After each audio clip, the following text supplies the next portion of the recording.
Have you guys ever shelved a project because you self-censored it because you thought you could hear what the editors were going to say about it?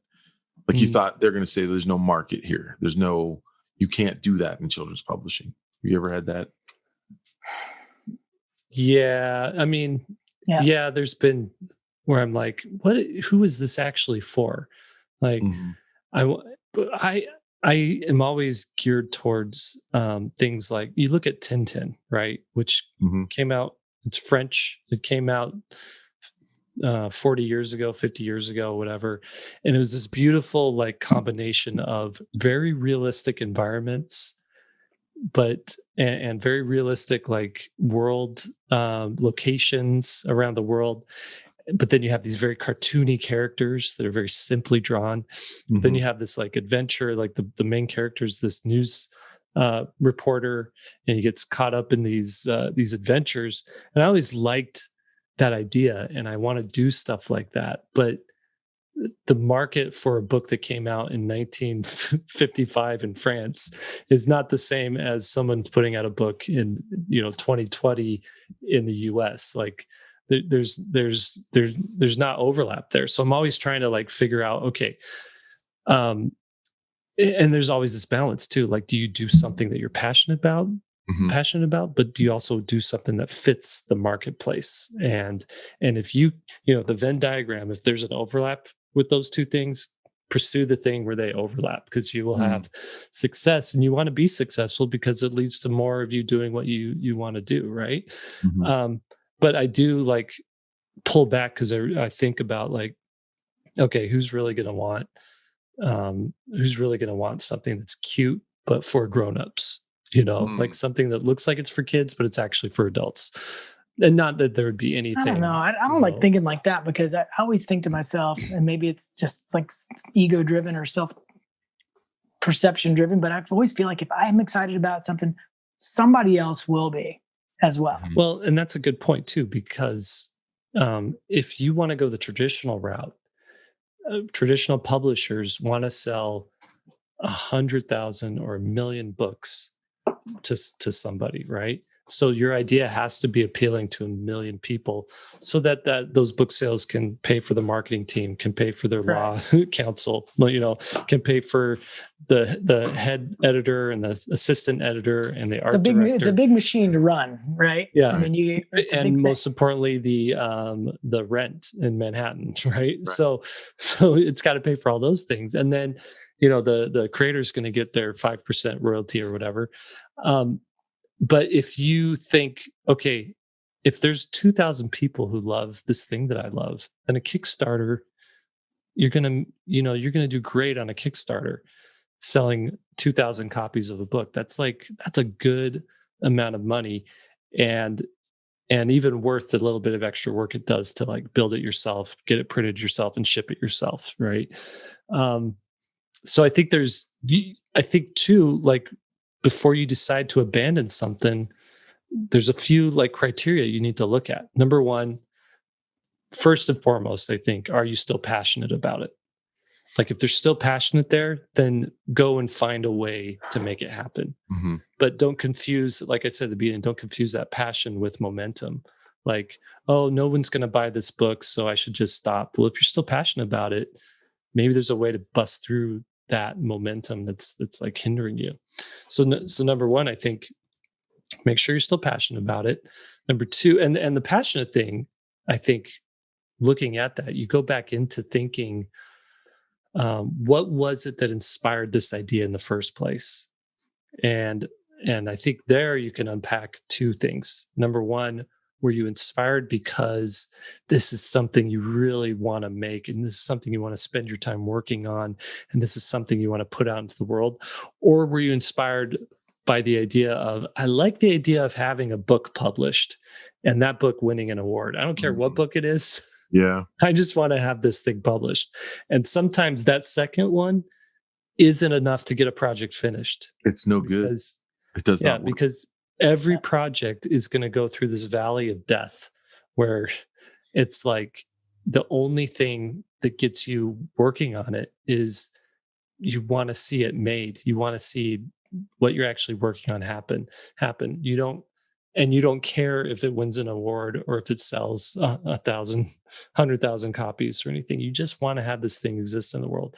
Then there's the other passion where it's like, I like the idea of having a best-selling book.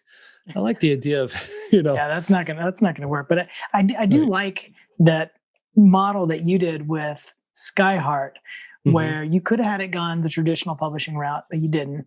And then correct me if I'm wrong, but you released it in increments. And so you did get hopefully avoiding that valley of death, because you release it in increments. Then you get a little shot of adrenaline, like, hey, okay, people are liking this. They're commenting on this.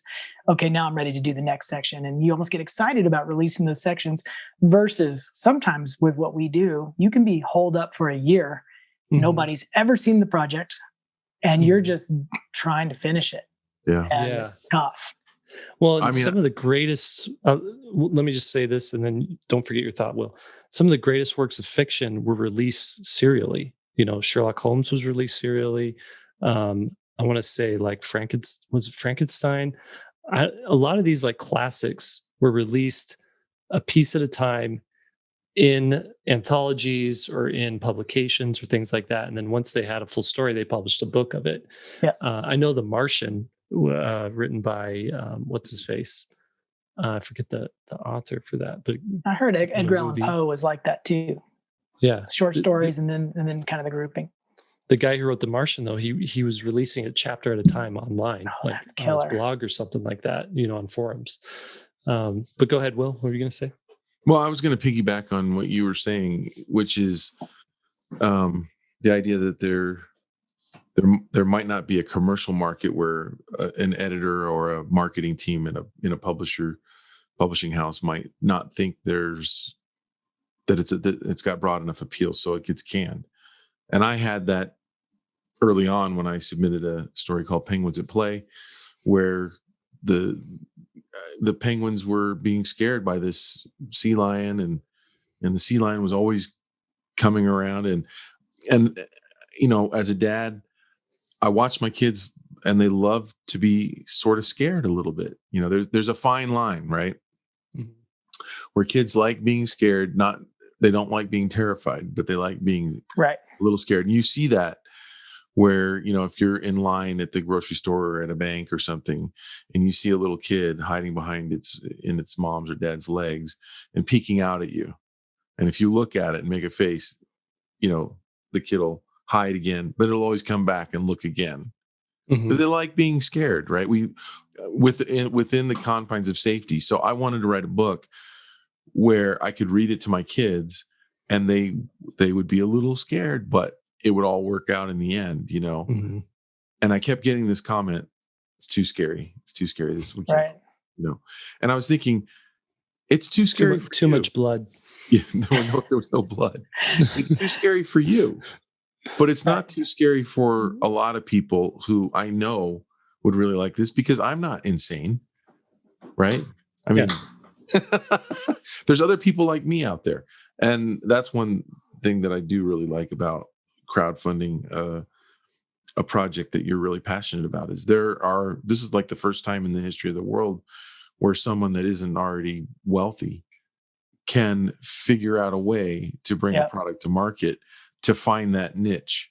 Man, it's so cool when people figure out something that's, not even talking about art and books, but like you go to Kickstarter or any of these crowdfunding things, and sometimes I don't know if you guys do this, but you just kind of look around and then you'll see somebody make something, you're like, man, that is smart. It's just really, really cool. On that same note, what Scott Robertson put out a drawing book a number of years ago, I guess 5 years ago, maybe now. And, in his book, there's videos attached to the book, and you scan the Q code. I guess the Q code never really took off as much as they thought it was going to, but the book is interactive in a way that's different than publishing was before that.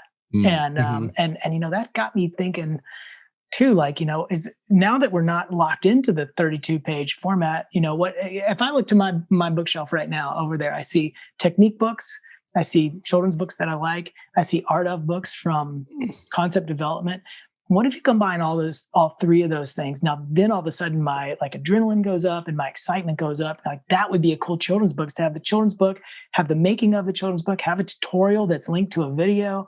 And real publishers aren't doing that. And so, I mean, I think that's also why I'm a little bit hesitant before I pick the next thing, because man, that could be, the formats are all changing at this point. Right.